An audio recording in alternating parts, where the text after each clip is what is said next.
The provisional agenda for this meeting is the situation in the Middle East, including Palestinian question. The agenda is adopted. I would like to warmly welcome the distinguished ministers and other high-level representatives present in the Security Council chamber. Your presence today underscores the importance of the subject matter under discussion.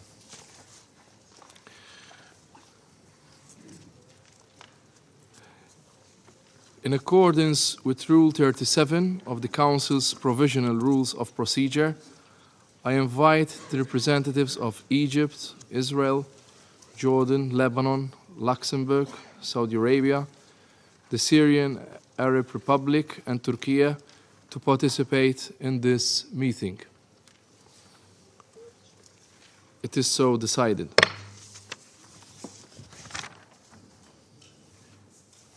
I propose that the Council invite the Special Representative of the President of the Observer State of Palestine participate in the meeting in accordance with the Provisional Rules of Procedure and the previous practice in this regard.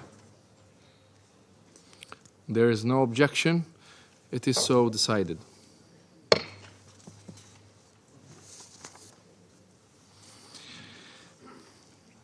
On behalf of the Council, I welcome His Excellency, Mr. Ziad Abu Amr.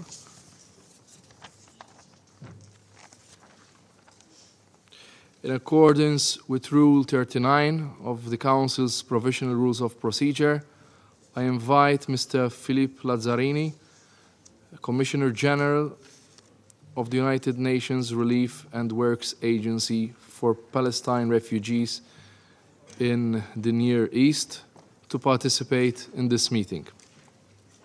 It is so decided.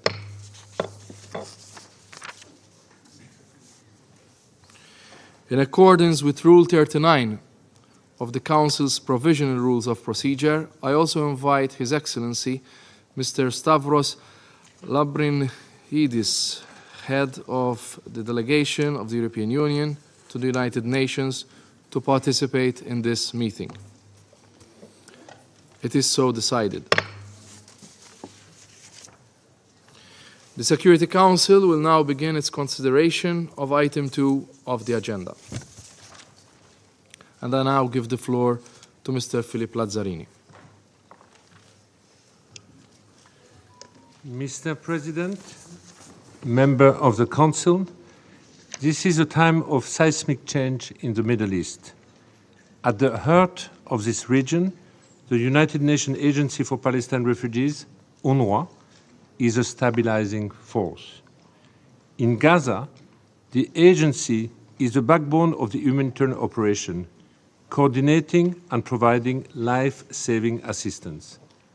Beyond Gaza, it has championed human development for Palestinian refugees for decades across the region. Today, an insidious campaign to end UNRWA's operation is on the way, with serious implications for international peace and security. It is in this context that the Council is asked to consider the existential challenges confronting the agency. Mr. President, 6 months of relentless bombardment and a merciless siege have transformed Gaza beyond recognition. Homes, schools, and hospitals have been reduced to rubble under which countless bodies lie. Children are bearing the brunt of this war. More than 17,000 are separated from their families, left to face the horror of Gaza alone. Children are killed, injured, and starved, deprived of any physical or psychological safety. Across Gaza, a man-made famine is tightening its grip. In the north, infant and young children have begun to die of malnutrition and dehydration. Across the border, food and clean water wait. But UNRWA is denied permission to deliver this aid and save lives. This outrage is occurring despite consecutive order by the International Court of Justice to increase the flow of aid into Gaza, which can be done if there is sufficient political will. You have the power to make the difference. Member of the Council, UNRWA's mandate is supported by an overwhelmingly majority of member states. Yet the agency is under enormous strain. It is facing a campaign to push it out of the occupied Palestinian territory. In Gaza, the government of Israel seeks to end UNRWA's activities. The agency's requests to deliver aid to the north are repeatedly denied. Our staff are barred from coordination meetings between Israel and humanitarian actors. Worse, UNRWA premises and staff have been targeted since the beginning of the war. 178 UNRWA personnel have been killed. More than 160 UNRWA premises, mostly used as shelters, have been damaged or destroyed, killing more than 400 people. Premises vacated by the agency have been used for military purposes by Israeli forces, Hamas, and other Palestinian armed groups. Our headquarters has been occupied militarily, and allegations have emerged concerning the existence of tunnels under our premises.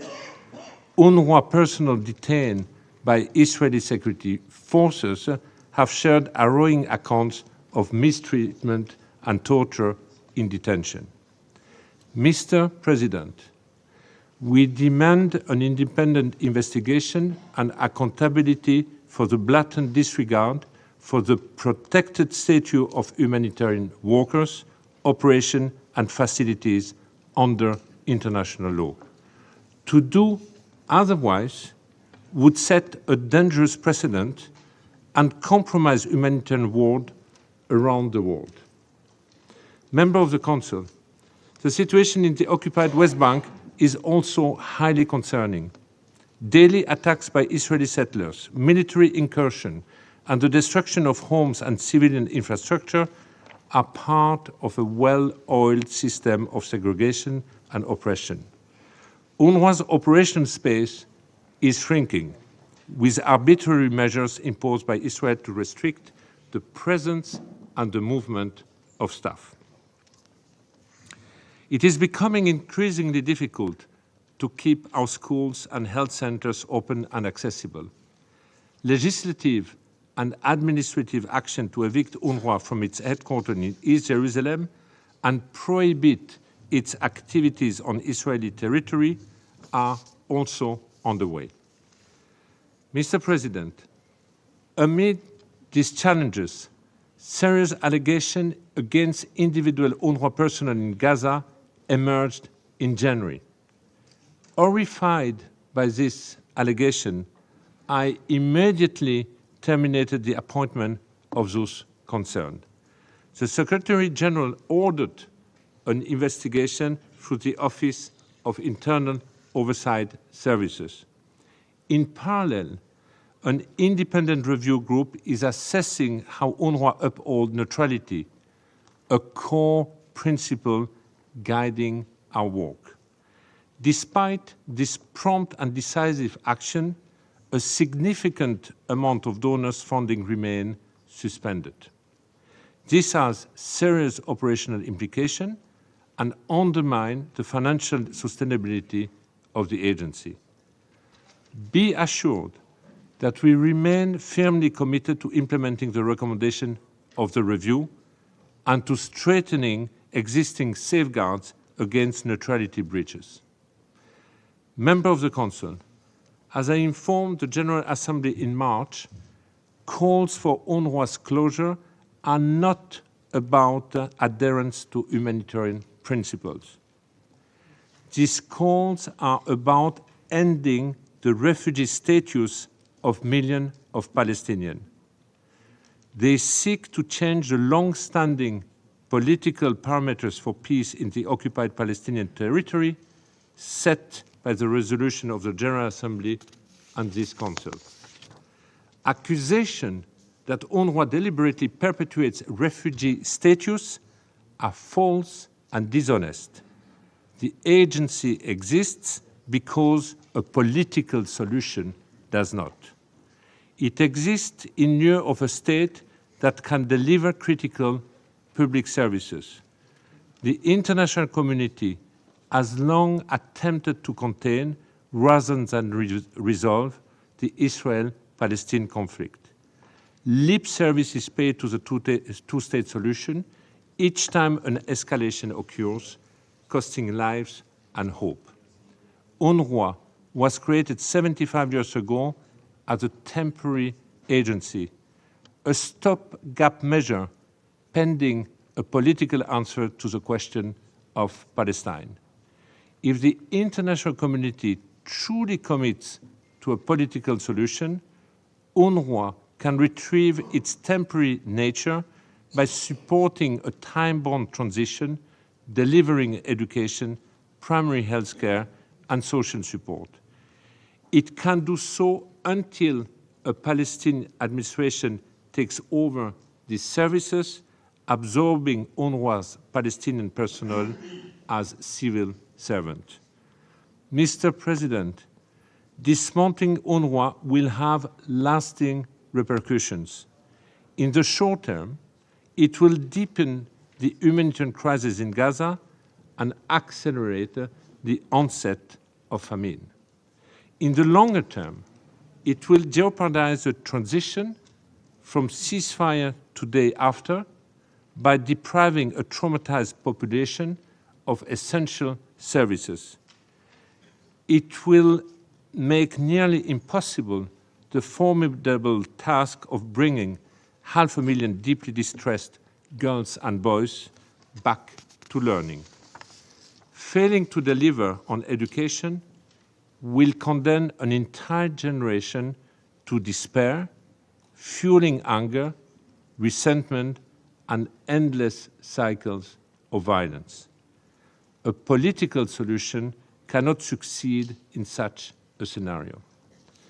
Members of the Council, let me conclude with 3 appeals.